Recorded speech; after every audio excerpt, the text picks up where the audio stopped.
Welcome, foodies and home chefs, to the Chef Lance Show. Today, lemon chicken piccata. We made it in just a few minutes. It's a great weeknight dish, and it is absolutely super simple to make. Takes longer to get the stuff together than it does to actually make it. So here we go. Let's make this thing. Hey everyone, today we're going to cook chicken piccata. Now, piccata is what the Italians call the butter sauce. It's essentially a beurre blanc in French, or a white butter sauce, which means we're using white wine. If you were doing a red sauce, it's called beurre rouge, and you use red wine. That's more commonly seen with beef and sometimes pork, but usually beef. But we're going to do a version of the beurre blanc, which is called a piccata. It has capers in it, which is a little different.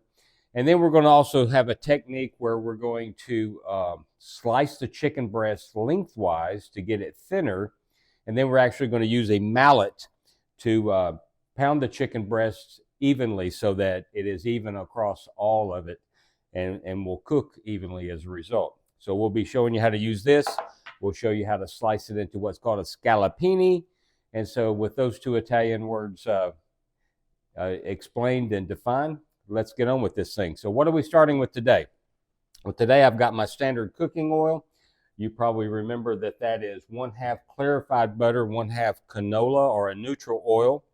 I have chicken stock. This will be for the sauce. Also for the sauce, I have white wine. This is a Chardonnay, but you can use any drinkable white wine. And by the way, when you use wine in cooking, don't use something that's cheap. Never, ever use anything called cooking wine. That is a salted monstrosity that Congress passes too many laws, but they should pass a law against that, I promise you.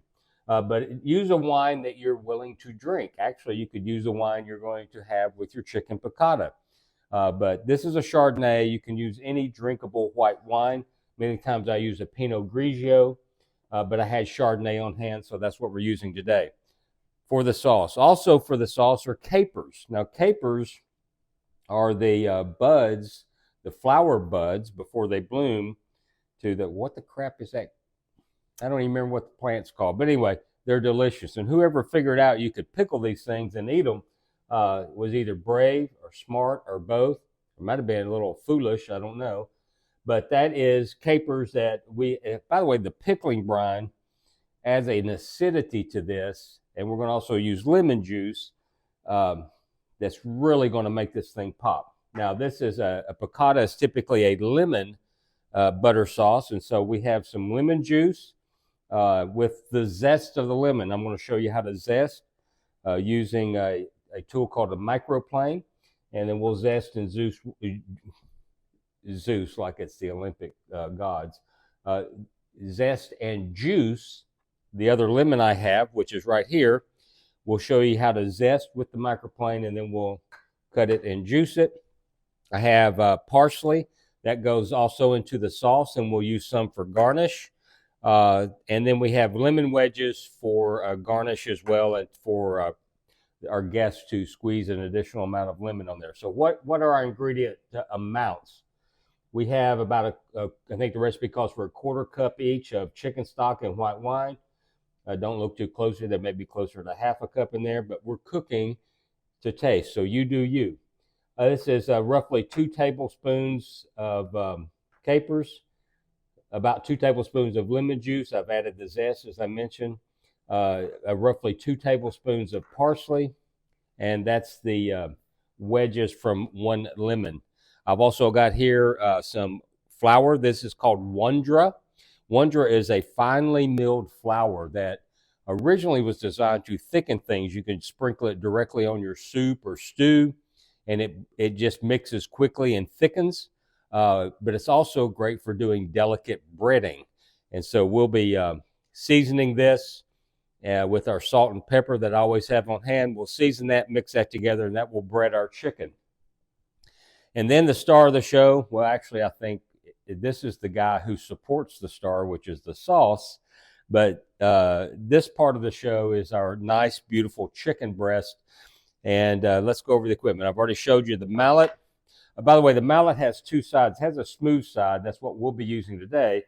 but it's also got a side that's got, they're like miniature spikes. They're a little, extra dimple, not really a dimple, but little spikes that stick out. You would use this side if you're wanting to tenderize. So, for example, my grandmother used to make chicken fried steak, and she would take her her steak, and use this and pound the steak to thin it out. But also these little spikes rip the flesh, and so what you have in a protein, a meat, strands of protein like this, and this disrupts that. And anytime you can break those fibers into smaller or shorter pieces, it's a better mouthfeel. It's not quite as chewy, and so it tenderizes is another word that's used there. I have a set of tongs I'll be using cooking. There's a link for these down below. I have a rubber spatula, actually silicone spatula, high heat in case I need it. I don't know that I will. The microplane I discussed, you can see the lemon zest still on here from earlier. I'm going to show you how to use this. This is made here in America. In fact, it's made here in my home state. And I've watched cooking videos from all around the world, from just regular Joes in their backyard all the way to Michelin 3-star chefs. And I've seen this literally worldwide. And it's made probably an hour and 20 minutes drive from where I stand right now. It's really an incredible tool. It's popular for a reason, because it's really fantastic. Then this is what's called a slicer. Sometimes you may, if you go to a buffet where there's a prime rib station, you may see the chef using something like this to carve with. But this is long, and it makes easy motions through the meat, and we will use this. You certainly don't have to have this. It's handy if you do. And if I can find a link to one at that Jungle River store, I'll put that on, but don't hold me to that. I may not be able to find one. But if you have a local restaurant supply store, they almost assuredly will have one of these in stock, and they're not that expensive and very useful. This is my chef's knife. I need to wipe it off. I've been using it a little bit. But in case you don't have a slicer, you can use a sharp chef's knife. A chef knife, if you have one tool in the kitchen, it would be your chef's knife, and you can accomplish all of your cutting with that if you train yourself. So, and then I have some spoons for tasting, and a spoon for dishing out the capers. Let me just grab that and go ahead and put that right there. And then I have off to the sides, we'll show those later, the plates I'm going to serve with. And then here we have our fry pan, and I'm going to cook the piccata in it. So I just turned that on. I'm going to get it hot. And so to begin with, we have to slice this chicken breast lengthwise. Let me get my stuff out of the way. Now this is a nice plump. And you can see the one end that is at the front of the chicken, the front of the breast is much thicker than what goes toward the tail. We see this every time we use a chicken breast. This is a nice, good-sized chicken breast. This will be enough for 2 people, a good amount for 2 people. And so I'm just going to take my slicer, and I'm going to hold my hand flat and with the fingers slightly curled up so I don't get them in the way of the blade. I'm just going to slice this through, keeping my blade level. I don't want a downward angle or an upward angle, because then the slices would be slightly uneven. So now you see I've got 2, but they're not completely even. And this is what the mallet is for. You still have a thicker end down here, and we just want to take that thickness out. So the way you use a mallet, and I'm going to use the flat side, is you don't start in the middle. You start on the edges, and when you strike not straight down, but toward the edge. And you don't want to pound in one place for too very long, because it'll rip the meat. So you just quickly move over it.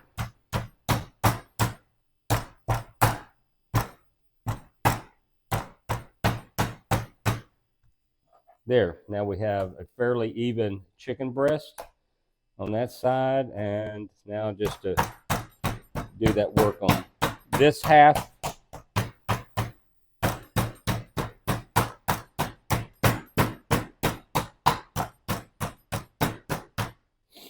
Now, I did not brine this chicken. I'm a huge proponent of brining. But I did not take the time to do this. I was a little rushed on getting things together with everything else going on. So I didn't do that. So as a result, I'm going to season them liberally with salt and pepper.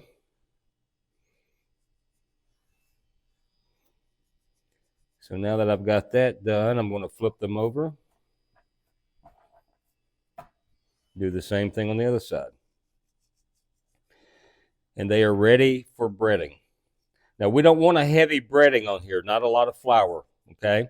So when I dredge these, it's going to be very light. Okay, that's enough of that. But this flour has not been seasoned, and it does need to be seasoned. So anytime you do a breading like this, always season your flour mixture as well. And we're going to do that liberally. It's a fairly good amount of flour there.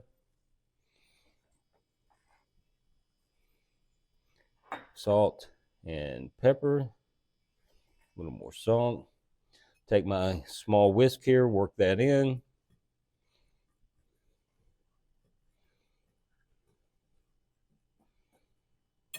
Okay. Then I'm just going to take the chicken breast like this. Shake off the excess, lay it right here. Same with the other half.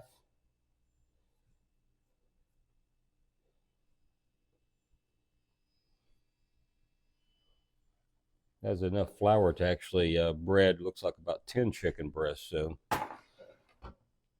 obviously you don't need as much. Let me get that out of the way. Now I'm going to step aside and wash my hands real quick. Then we'll come back and start cooking the chicken breast.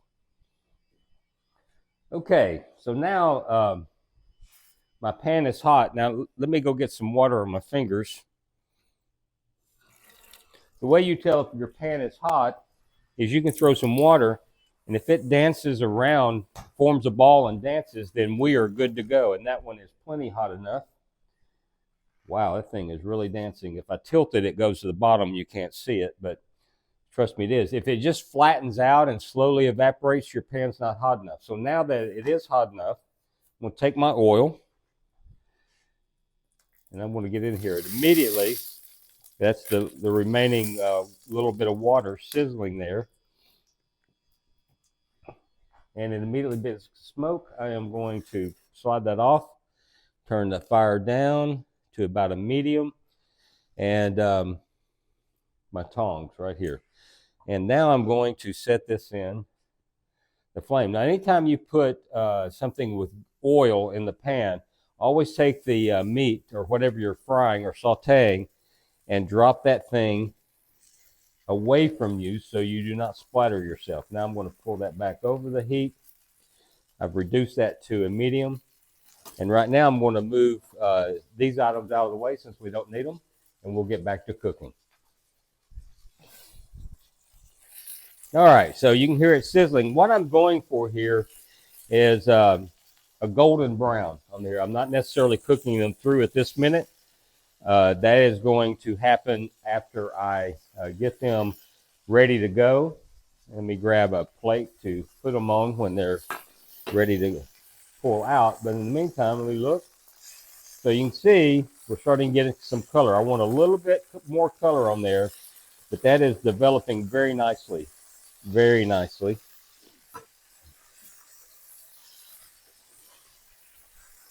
So I talked about my towels that I used in an earlier video, but I've had some people ask about them since. These are actually hospital towels or surgical towels. I have a friend that works at a hospital, and she is able to get me these because when they open up a packet of these in the OR or wherever they're doing a procedure, and they don't use some of them, they would throw them away. So she just grabs them for me, and every so often I'll get a plastic sack full of these, and I'm very grateful because they are wonderful kitchen towels, and I love using them. If you don't have a source for that, I'm going to flip these now. That is beautiful. Absolutely gorgeous. Look at the color on that thing. That is beautiful. So if you don't have access to someone at a hospital, certainly you go to one of these warehouse stores, and they usually have a restaurant section or restaurant supply section in there, and you can buy some towels that are used by restaurants. One moment. Our chicken is cooking away. Now this dish is so simple. It takes longer to mise en place than it does to actually cook this thing. So it's a perfect weeknight dinner for 2 or 4. Well, it could mean as you have. If you have children, however many you have, then you can just supply enough chicken breast. Now, for small children, you could actually cut this chicken breast, the half of a chicken breast, in half again, and that would be the perfect size probably for most small children. Now, if you've got teenage boys, you might need to get a dozen chicken breasts for them. So we're still cooking this, and it's cooking away. It's just not quite the same color on the bottom here yet, so we're going to wait, let that cook a little bit longer. Let me tell you how we're going to do the sauce. So on the bottom of the pan, you may see these brown bits. That is bits of flour and chicken that go to the bottom, maybe stick a little bit. That in the French called fond. So what we're going to do is what's called deglazing. We're going to take the white wine after we take the chicken out and pour it in here. And that sudden shock of a hot pan, hot fond, with the room temperature, or what we'll call cold wine, causes those to release. We'll also scrape with our spatula, make sure those come up. We want those in the sauce because that adds additional flavor. Then once that happens, we're going to add some chicken stock and start reducing that. And at that point, I will return the chicken to the pan to finish cooking through, and then pull them out again. And that's almost ready to pull out. In fact, these things, I'll do a quick temperature check on these. They're so thin, they might be cooked through already.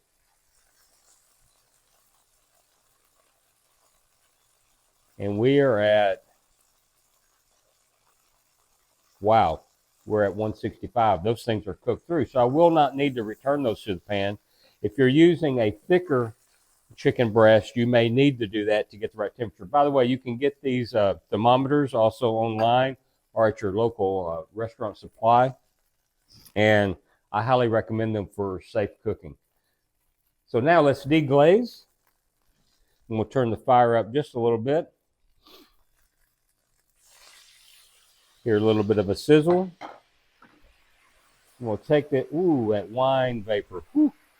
If I start stammering and slurring my words, we'll know why. So now, quickly bring the fond up, and we're going to reduce the wine almost to dry. The French call that au sec, A-U-S-E-C, au sec, almost dry. So that's going nicely right there. Now, while that's reducing, I tell you what, I'm going to wait till I put the chicken in, and that has to reduce as well. Get the fire turned up a little bit.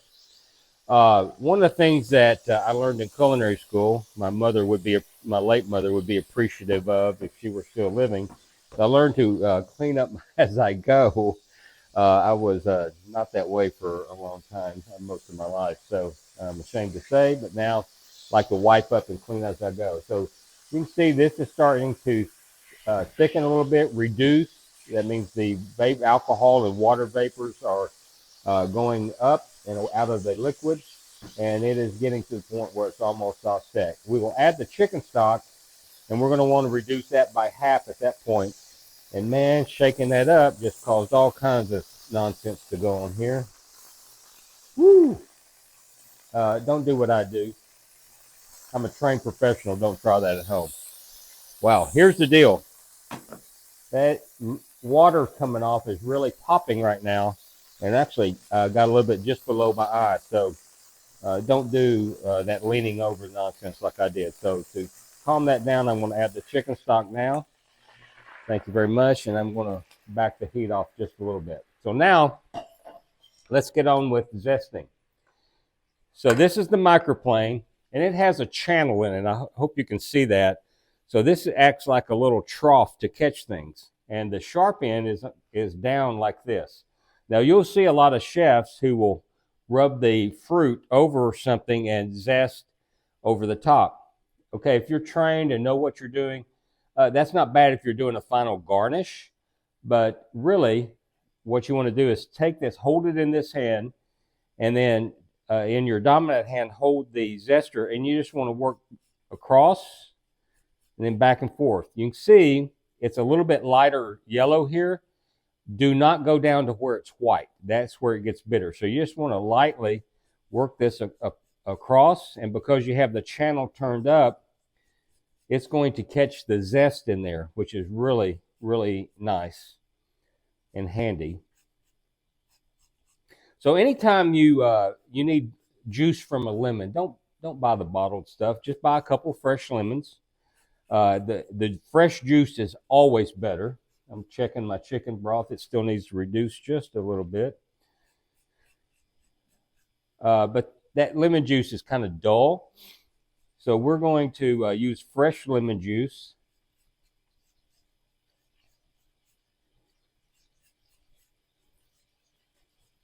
And now I've worked my way around. You can see I've gotten most of that, and now I have a trough full of zest. I am now just going to take that, knock that right in there. Now I moved my cutting board off to the side, so I'm going to step over there real quick and cut this in half, and I'll be right back. Okay, so the other thing you have to be concerned about when using fresh, and you always want to use fresh, but this particular lemon has seeds, as most good ones do. And so now I'm going to squeeze this over my cupped hands, and I'm catching the seeds in that hand, and I'm going to let the juice drain between my fingers, okay? And then for the other, let's see what we got going on here. This is sounding pretty exciting. Woo! Now I'm going to squeeze the other one. So now, at this point,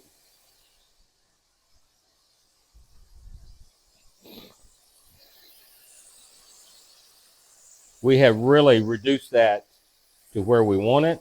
It's almost, not quite a glaze, but it's getting there. So we're going to put in our capers. They want a little, just a touch of the lemon, the caper juice, brining liquid. I'll save a little, well, no, it'll garnish itself because I'm going to pour the sauce on top. So I've got my capers. I have more lemon juice there. Add that to it. And I just made a mistake. I was going to garnish with some lemon zest, and I put it all with the juice. So bad on me. Okay, and now we're going to cook with a little bit of parsley. I'm going to reserve some of that for the garnish as well. I did remember that. I'm going to turn the heat completely off. Now, let me grab out of my fridge, my freezer actually, butter. Why do I have it in the freezer? I want it as cold as possible for the next step, which is to emulsify the butter. You can see now we've got fairly thick wine and chicken broth mixture. We've got our capers and parsley for flavoring. And now I'm going to use my ultra cold butter to emulsify. Emulsify means I'm going to melt it so slowly that it will come together as a nice sauce instead of breaking apart into oil and butter solids and water. The recipe calls for about 3 tablespoons, but butter makes everything better. So I may use a little bit more than that, depending on how the sauce looks.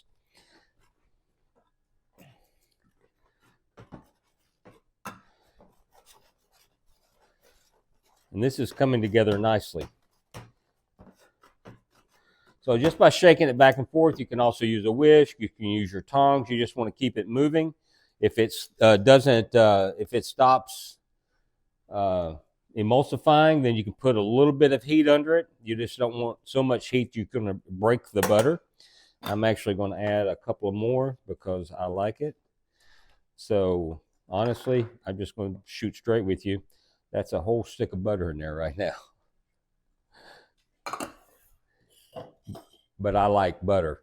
All right, so we're going to continue to emulsify. So I'm going to take a quick break with you guys. It'll be a break for me, but you'll come back instantaneously after this is completely emulsified. So I'll see you on the other side.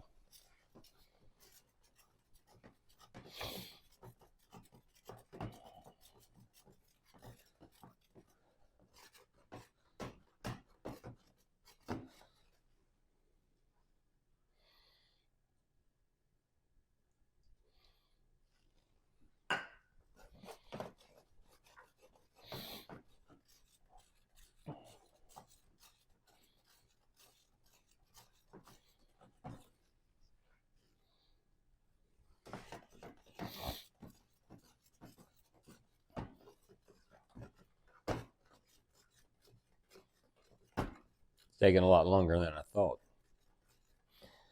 And I added the lemon juice. I almost forgot that. So I'll tell you when you come back.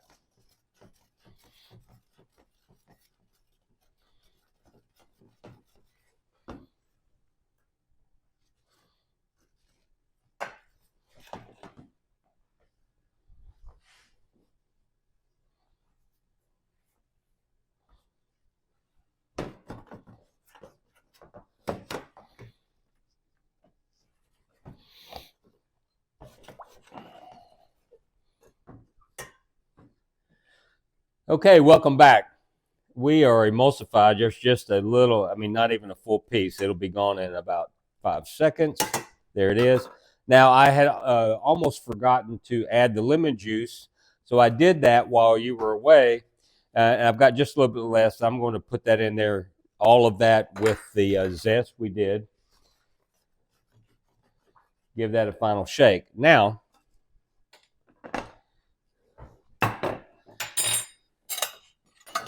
I have my serving platter.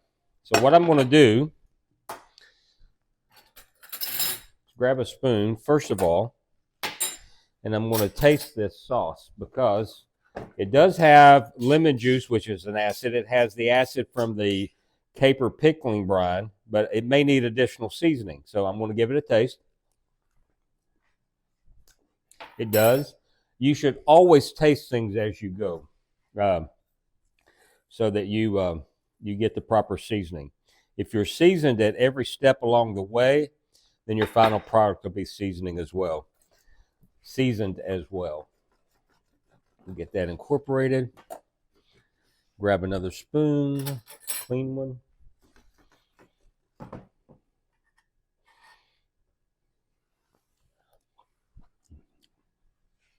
Oh yeah, perfect.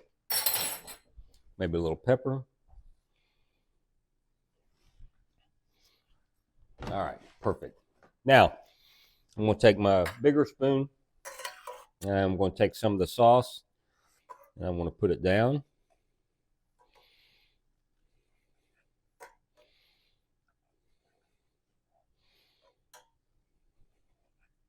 Get my tongs.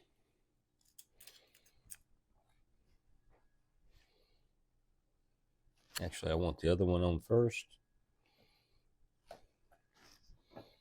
Overlap this one slightly.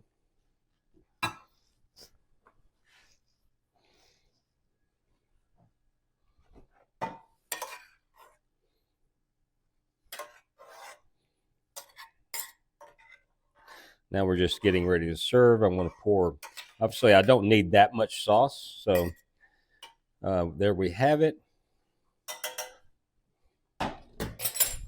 And I've got some parsley. I have green in the capers, but a little fresh parsley will brighten this up as well as add another pop. Then I'm going to garnish the platter with a couple of wedges. Now, get this out of the way. In a minute, I'm going to put a serving on this plate. And I'm going to eat it. Isn't that gorgeous? Lemon piccata chicken. Beautiful, isn't it? And we made it in no time. Now I can't wait to taste it.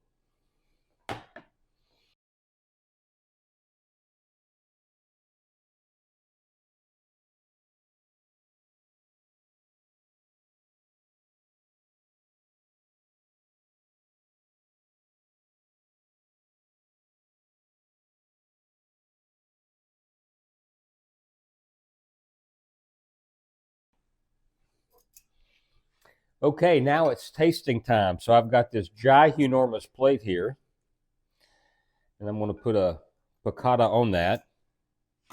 I've got just a little bit of sauce left in the pan, so I'm going to grab that, and I'm going to put a little bit of sauce from here. Certainly, if I was passing this at the table at home, we would take the sauce off the platter. You could serve the sauce on the side in a gravy bowl or something like that. But there you go. Now I'll just clean this up a little bit.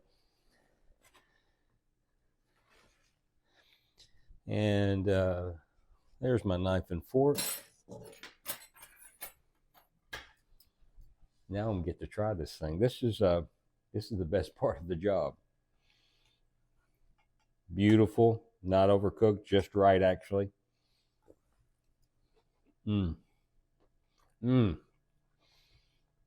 Oh,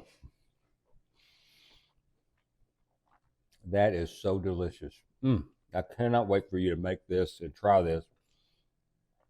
I would ask for forgiveness, but I really don't care. Talking with my mouth full. That is fantastic. That is absolutely fantastic. It's so simple to make. Now, what do you want to serve with this? Now, one of my favorite ways to do this is to have angel hair pasta. You could do it with rice, but I like angel hair pasta. And what I would do there is I would pull the chicken breast off, and I would have a little sauce on the platter, not the whole amount like this. And I would take my my angel hair pasta, and I would twirl that or put it in the pan with the sauce, and I would twirl that to coat the angel hair. And then I would make a nice pretty nest or something on the plate with it. It would have the sauce, and then the chicken will go on top of that. You have a nice starch then to go with it. You want to serve a green vegetable, you could do that too. I could go in for another bite. It's just so freaking good. Oh my gosh.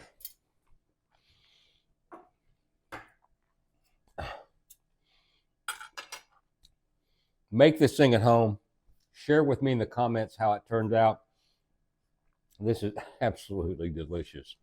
So thank you for joining me here on the Chef Lance Show. We did chicken piccata today. I know what I'm going to eat in a few minutes. Continue eating. Did chicken piccata. It's a very fast, easy dish for you to do at home. One of my all-time favorites. I don't know what else to say. It's just freaking delicious. So enjoy. Let me know what you think, and I will see you next week. But don't forget, subscribe to this channel. Kindly smash that like button and share this with your family and friends. And let's grow this channel together. And remember, very importantly, a day in the kitchen beats a day of working any day. God bless.